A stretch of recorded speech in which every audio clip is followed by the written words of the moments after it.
Setting your tyres up tubeless on a mountain bike has a lot of benefits when you're riding on the trail, but it doesn't always go to plan when you get them set up in the first place. So with that in mind, we're going to take you through some of the things that go wrong when you set your tubeless tyres up. Here we go.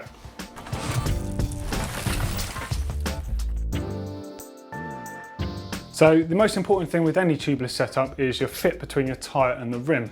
Now firstly, you've got to start with a tyre that at the very least is tubeless ready. And what that means is the carcass itself is sealed, so the sealant won't actually leak out through this. Now secondly, is the actual rim design itself. Now occasionally you're going to come across a rim like this with a sealed rim bed. This is designed to be set up tubeless from the off. They're not so common these days, so what I'm going to actually show you is the rims off my bike.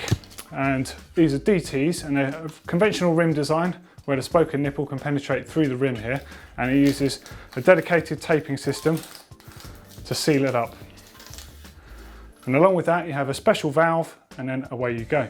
So by just installing the tyre half onto the rim here with no sealant at this stage, I can actually see how good the fit is. This is pretty grippy. As you can see, it's not moving anywhere.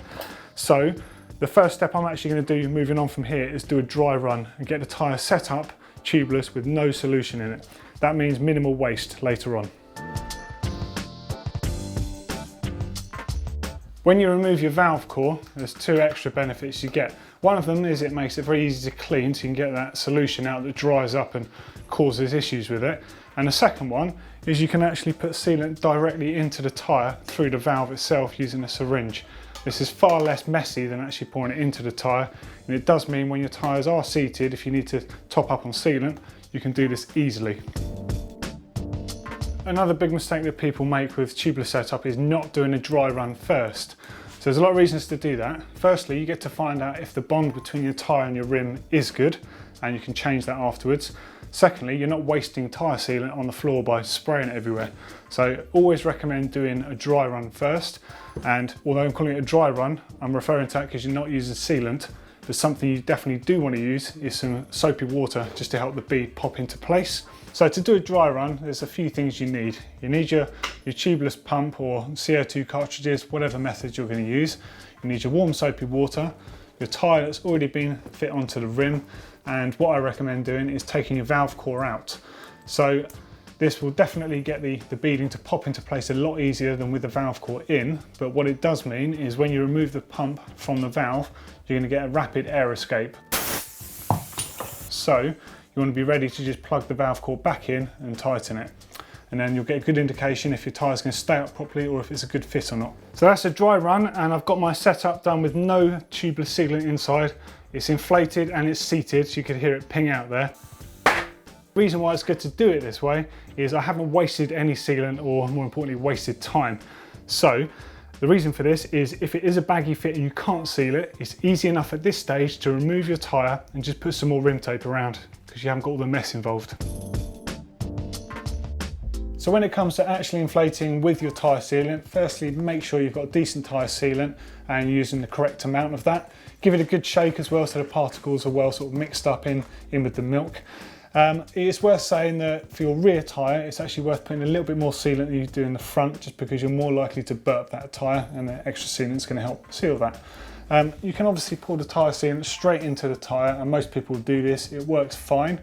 However, I'm going to show you the method installing it through the valve itself once the tyre is already on and popped into place. Reason for that is it's far less chance of wasting any, and it's expensive stuff. So now I've got my tyre seated and it's fully inflated with the sealant inside. So the next part of the process, and the last part hopefully, is just to slosh the sealant around on the inside, make sure it coats the inside of the tyre nicely, and just leave it on each side for a little while just to make sure it coats it and seals any gaps in there. You might find with some tyre combinations with rims that you might have to do this overnight and re-inflate the next day, but generally after a second inflation they're good to go.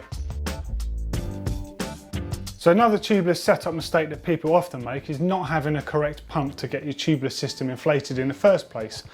In an ideal world, you want to use a compressor, and a lot of bike shops have these, and you might have a friend that does. The good thing about a compressor is you get a constant flow of air at a good rate, so your tyre is just going to pop out into place first time. So the next best thing is to have one of these sort of style pumps that have got a compressed canister built into them. So using the pump handle itself, you inflate this, and when you're ready, you can actually release the air all in one hit. to inflate your tyre. And that's a great system.